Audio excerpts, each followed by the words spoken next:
suite de l'exercice de modélisation du couteau suisse, dans lequel nous allons utiliser essentiellement des modificateurs. Vous allez voir que les modificateurs vous permettent de faire énormément de choses et de simplifier le travail, puisqu'ils permettent de modifier des paramètres a posteriori et de revenir sur certaines décisions.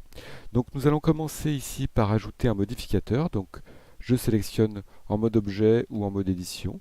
L'objet, donc le modificateur va agir bien évidemment sur tout l'objet, à moins qu'on paramètre certaines choses comme par exemple les bevels, etc., ce qu'on pourra voir par la suite. Donc je passe ici en mode objet, je vais dans les propriétés, j'active la fenêtre des modificateurs et je vais commencer par ajouter un modificateur de type mirror. Alors, donc je vais chercher mirror, mask, decimat, mirror, voilà. Alors mirror a quelques options qui sont bien intéressantes.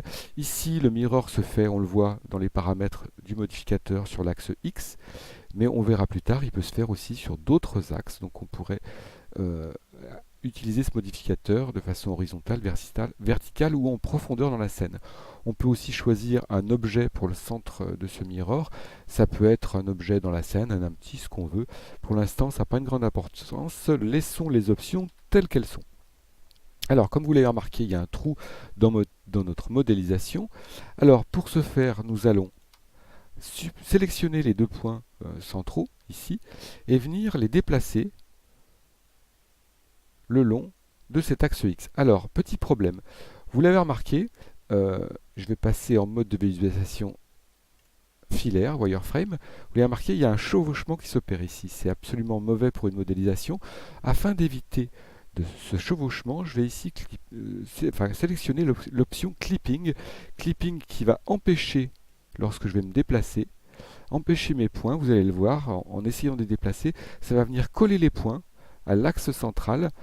Et ça va faire une deuxième chose, puisque l'option merge est sélectionnée, lorsqu'on va appliquer ce modificateur, les points ici seront fusionnés. Donc au lieu d'avoir 4 points, on n'en aura plus que 2.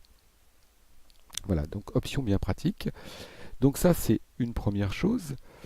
J'ai déjà ma forme qui commence à se préciser. Voilà. Alors vous voulez remarquer quelques options ici du modificateur. Je vais quand même les décrire puisque je ne l'avais pas fait jusqu'à maintenant.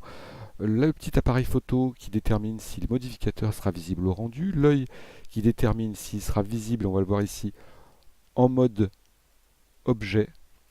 Et bien sûr, la dernière icône qui déterminera si le modificateur est visible ou non en mode édition. Et un dernier qui permet non pas d'avoir une visibilité en mode édition, mais d'avoir une action, ce qui permet, en l'enclenchant, de pouvoir, et voilà, modifier des points de part et d'autre de la forme. On n'est pas obligé de rester sur les points qui sont situés du côté de la forme de base.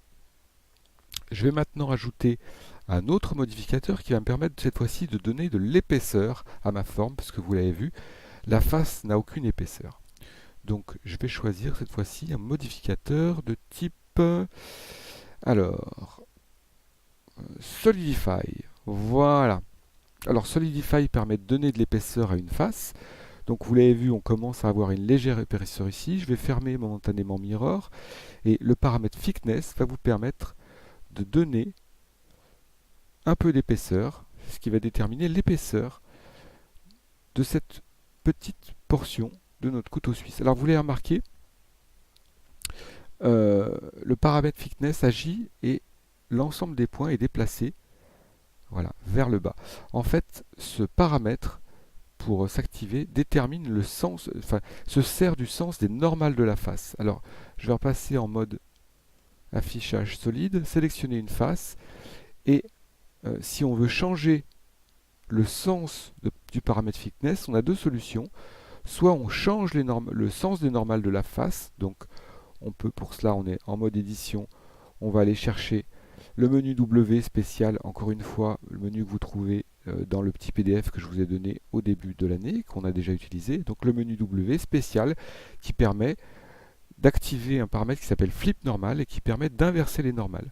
Donc je peux sélectionner ici ces deux faces, on va essayer de faire Flip Normal et voir ce qui se passe. Voilà, j'ai inversé les normales et immédiatement Thickness agit dans un autre sens. Donc voilà, ça c'était déjà une petite info sur l'utilité des normales. je commence à avoir une base assez sympathique, puisque j'ai mon couteau suisse qui commence à se construire. Il se trouve qu'un couteau suisse est constitué de deux parties superposées.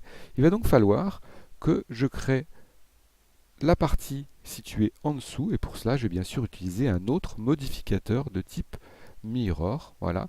Et cette fois-ci, je ne vais pas l'utiliser sur X ou Z, mais plutôt sur, effectivement, sur Z. Donc le petit axe bleu vertical ici, je veux faire ici, je suis passé en vue de côté, je veux faire ici un mirror vertical, donc je vais décocher l'axe X et cocher l'axe Z. Et là, j'ai deux parties qui ont été créées. J'ai donc bien plusieurs parties dans mon couteau suisse.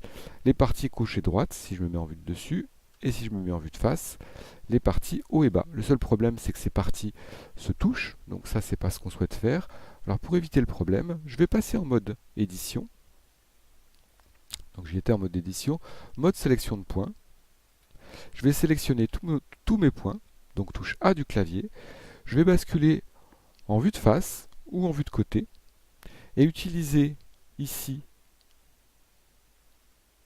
ce petit opérateur de déplacement pour déplacer tous mes points vers le haut. Et vous le voyez là immédiatement, l'espace dédié à la lame du couteau s'est ouvert sous vos yeux ébahis. Voilà, ça c'est pour la base de la modélisation du couteau suisse, et nous allons voir dans une troisième séquence comment appliquer nos modificateurs, dans quel sens les appliquer et comment continuer cette modélisation.